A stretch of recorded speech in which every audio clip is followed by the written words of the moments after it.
And nothing quite comes close to the weirdness I experienced one particular evening at Camp Manatoc when I was 14 years old. It was twilight, and I was with my best friend, Toby Pease, the senior patrol leader of Troop 558. We were setting up a tent on a grassy hill when we saw the end of the world crashing through the sky. It was a bright green ball of light, trailing silent fire across the heavens. A meteor, obviously, but it was damn close. Too close. And too big.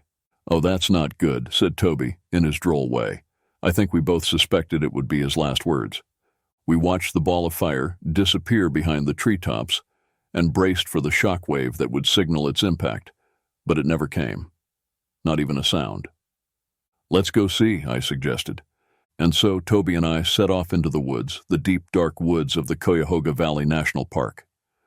The sun was setting and the light was leaving the world, but we made our way quickly over several ravines, marching in the direction of where the meteor, or whatever it was.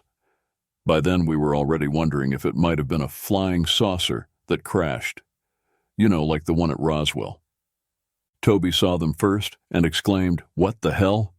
I felt something dripping on my neck. It felt like rain, but it wasn't raining. I followed Toby's gaze toward the trunk of a large oak tree. The tree seemed to be moving, undulating. Something was covering the giant tree. We stepped closer. Millions, billions of little creatures covered the trunk and scuttled slowly up the branches above. They looked like tufts of cotton. I realized with horror what was dripping on my neck: their excrement. You can imagine how quickly we departed the area. We were convinced that some extraterrestrial bug had come down on the meteor or spaceship or whatever had crashed and was now multiplying, beginning to eat our planet whole. In hindsight, the creatures were probably aphids and had nothing to do with the meteor. Certainly they have not yet taken over Camp Manatoc, let alone the world. And still, sometimes in the quiet hours after midnight, I lie awake and wonder, what did we really see that night as teenagers? After all, as you'll discover momentarily, Camp Manatoc is no stranger to scary stories. Some people think reality is stretched thin there. During the day and the light, we can afford to be logical. But in the darkness, we know better. In the darkness, we believe. So turn on a nightlight, lock your door, deadbolt just in case, and close the window blinds because I want to tell you some more stories. I can't say they're true, not for sure. Let that be some comfort to you until the light returns. But until then, the legend of Red Eyes, the evil spirit of Camp Manatoc. Their first mistake was not paying for a bigger coffin. But this was the Great Depression, and funds were tight, especially for a small Boy Scout camp in northeastern Ohio. You made do with what you had, and what they had was a child-sized coffin and a very tall and very dead camp ranger. Don't worry, he died of natural causes. His ticker kicked out during a hike along the perimeter, the way he would have liked to have gone. Eventually, someone got the idea that what they ought to do is saw off the man's arms, legs, and head in order to make him fit. To their credit, the camp elders did debate this issue for a short time.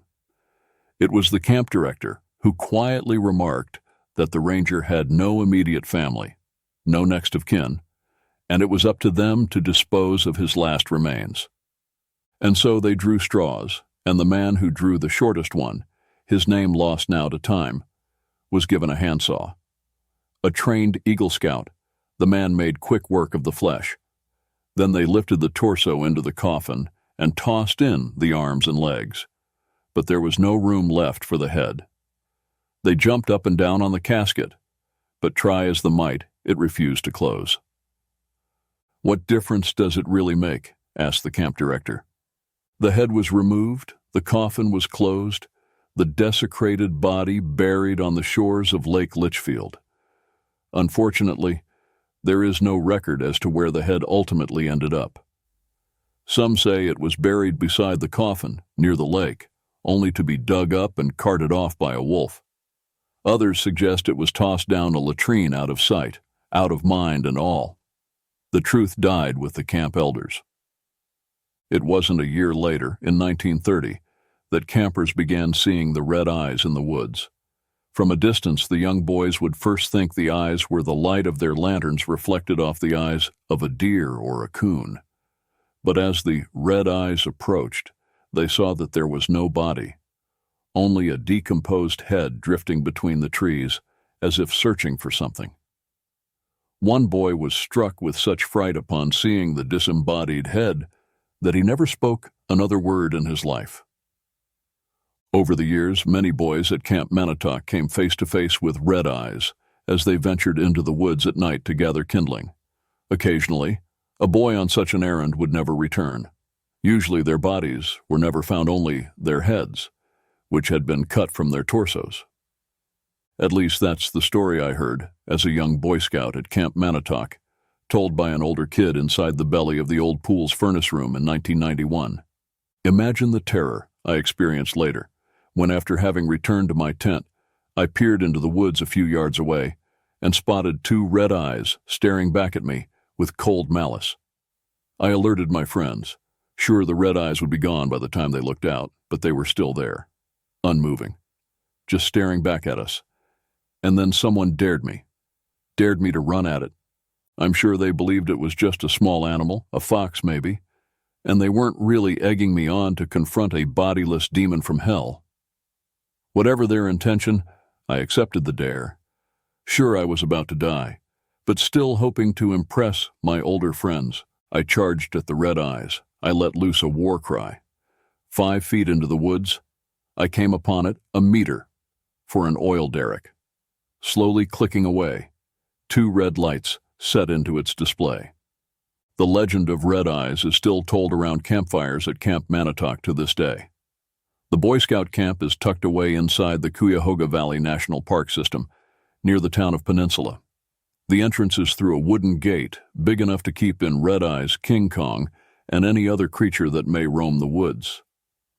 Inscribed upon the gate, readable only as you leave camp, is this warning: to these things you must return. Bob Hubbard is a legend himself at Camp Manatoc. The retired Goodyear engineer volunteers his weekends to keep an eye on the young Boy Scouts.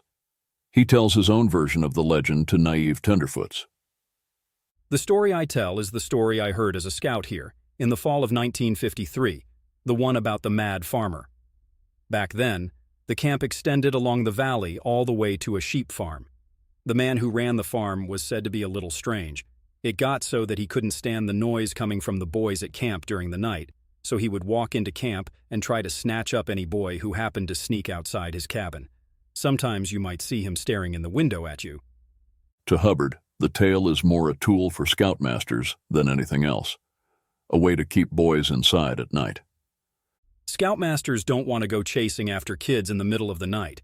You get a young boy from the city, first time at camp, and these woods seem endless and quite scary. Knowing the mad farmer is out there keeps them inside. To this day, young scouts still come up to Hubbard and ask if he's heard about this mad farmer who lives near Camp Manatoc. I always say, yes. I tell them I heard he was spotted in camp and that we're trying to track him down, that they should stay inside at night, just to be safe. It's good fun. Like a scoutmaster sending a kid out to find a left-handed smoke sifter. Keeps them occupied. I got a boy in here not long ago asking for a left-handed smoke sifter. I told him I just gave out my last one and that he should check at the admin building, see if they still have one left over there. Of course, then they send him somewhere else. The current director of the Camp Traditions and History Committee, Rick Masanko, recalls a darker version of the old tale. The one I heard around 1960 was called The Madman of Manatoc. Where Lake Litchfield is now, there was the Bloody Gulch, and through the Bloody Gulch ran the Burma Trail. Now, the Madman of Manatoc was an evil spirit who would pick off any young boy who happened to straggle behind his hiking group as they made their way over the Burma Trail. There. You had to stay with your troop because sometimes kids would get lost. His eyes became glassy as he recalls events from long ago. Something was killing sheep at the farm beside the camp back then. It was supposedly a wolf, though it could have been a bear. We get those sometimes. Others said it was the madman, this spirit in the woods. Anyway, kids made a point to stay with their group after that. These tales of a spirit in the woods go far back, much farther than even Hubbard, to the days of the Indian tribes that traveled quickly through the gulch between the Cuyahoga and Tuscarawas rivers. There is something here. You can feel it in the air, like potential energy gathering before a summer storm. It's an area that feels thin, as if the fabric of reality were as worn as the Manatoc flag dancing in the twilight breeze, as if it were stretched to the point of transparency, and that sometimes older creatures from the other side can pass through. There are stories, too, about scouts feeling sensations of weightlessness near Concord Lodge, sightings of lights in the sky at night, reports of odd, futuristic vehicles darting along the trails at 3 a.m. At Camp Manatoc, maybe it's best to stay in your cabin after lights out, just in case.